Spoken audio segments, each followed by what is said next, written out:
You're kidding. There is a pill for that? By Blake Beckham. As the government sets to begin reviews of new diet drugs, American obesity rates are nudging upwards in 28 states over the past year, a new report shows. The Center of Disease Control and Prevention reports that 68% of Americans are considered overweight or obese. According to Jeff Levi, executive director of the Trust for America's Health, back in 1991, not that long ago, not a single state had an obesity rate over 20%. More than two-thirds of states now have adult obesity rates over 25%. There's been a dramatic change in a relatively short period. Obesity is one of the biggest public health crises in the country, Levi added.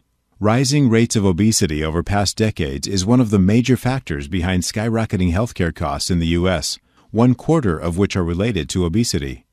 A poll on childhood obesity included in the report found that 16.4% of children aged 10 through 17 are obese, and 18.2% are overweight. The issue is at least getting on the radar, with 80% of Americans saying they believe childhood obesity is a significant and growing challenge for the country. As with adults, this puts children at higher risk of developing diabetes, high blood pressure, and other risk factors for heart disease. Solving the problem by throwing more quick-fix diet drugs into the marketplace is not the answer. As Americans, we see the daily tirade of drug company ads. They come with significant sets of side effects accompanying the claimed benefit of taking the medication. Many of these side effects appear to eclipse the value of taking the prescription, as the side effect often reads worse than the malady itself. While 70% of Americans claim to read nutrition labels, there is a disconnect given climbing obesity rates. Let's get more detail behind what we are eating and a better understanding of nutrition labels and nutrition claims. Here are a few of those claims and what they really mean.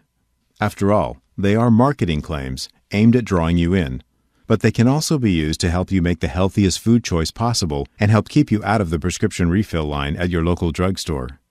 Low calorie, 40 calories or fewer. Low fat, up to 3 grams. Fat-free, fewer than 0.5 grams. Trans fat-free, fewer than 0.5 grams of trans fat. Cholesterol-free, fewer than 2 milligrams cholesterol and fewer than 2 grams saturated fat. Low sodium, up to 140 milligrams of sodium.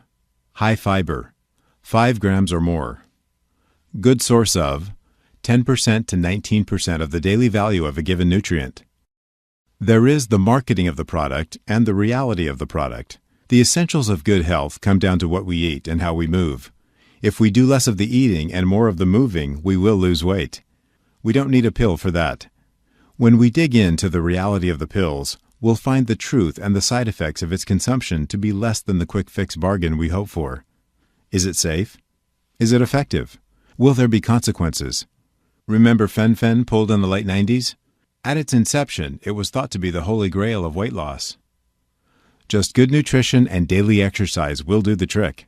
No pills, no negative side effects.